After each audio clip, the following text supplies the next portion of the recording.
Hello students, let's read this question. So the question is, a 0.158 gram sample of limestone is dissolved in HCl and then the calcium is precipitated as CaC2O4. After filtering and washing the precipitate, it requires 40 ml of 0.250 normal KMnO4 solution acidified with H2SO4 to titrate it as the percentage of CaO in the sample is.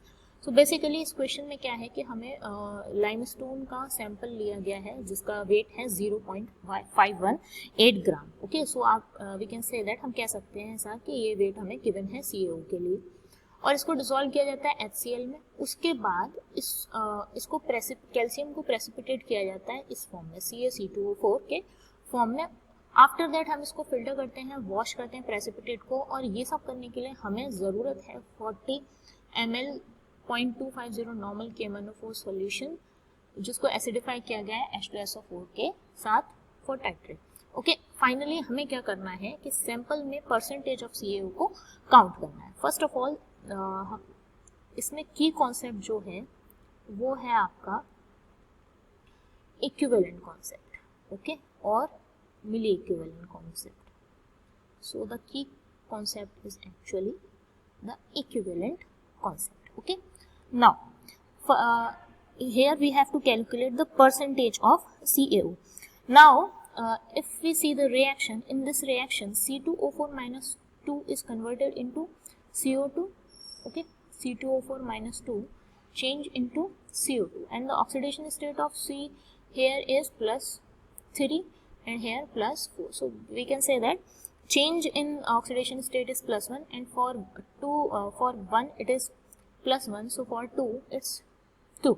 okay, so जो इसका balance factor हुआ यहाँ से वो कितना आया आपका 2. Okay, और सपोज इसका हम वेट मान लेते हैं कितना है CO यहाँ पर CaO का अगर हम सपोज वेट मान लेते हैं, लेट वेट ऑफ CO2 हम मान लेते हैं CaO इज W. ऑलराइट, सो अगर आप बैलेंस फैक्टर इसकी बात की तो ये भी 2 और अगर हम CaO की बात करें ओके तो इसका भी जो बैलेंस फैक्टर है वो कितना होता है 2 ही होता है. ठीक है, चलिए अब हम अपना कॉन्सेप्ट लगाते हैं मिली इक्विवेलेंट ऑफ लाइमस्टोन. किसके बराबर होगा? मिली इक्विवेलेंट ऑफ लाइमस्टोन जो है वो इक्वल होगा मिली इक्विवेलेंट ऑफ KMnO4. राइट, ये किसके बराबर होगा?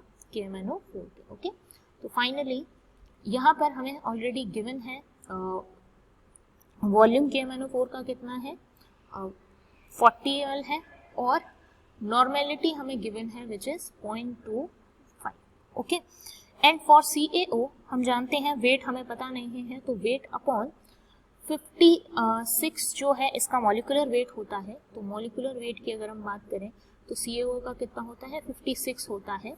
तो ये है 56 आपका 2 इक्विवेलेंट्स के लिए है तो 1 इक्विवेलेंट के लिए कितना हो जाएगा 56/2 इनटू वॉल्यूम की अगर हम बात करें तो दैट इज 1000 हो जाता है. Okay, so on solving this हम जब इसको सॉल्व करते हैं तो हमें सॉल्व करके जो वेट है कितना आता है यहाँ से it is equal to 0.28 grams. Okay, ये हो गया हमारा गिवन वेट. राइट, और जो टोटल वेट हमें दिया हुआ है वो कितना है?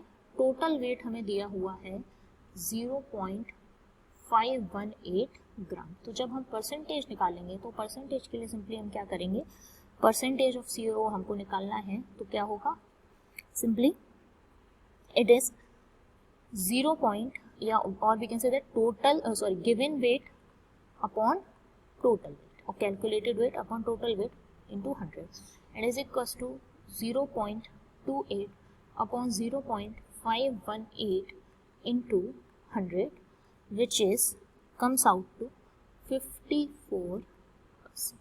Alright, so the most appropriate option for this question is option number A. I hope you will understand this question. Thank you.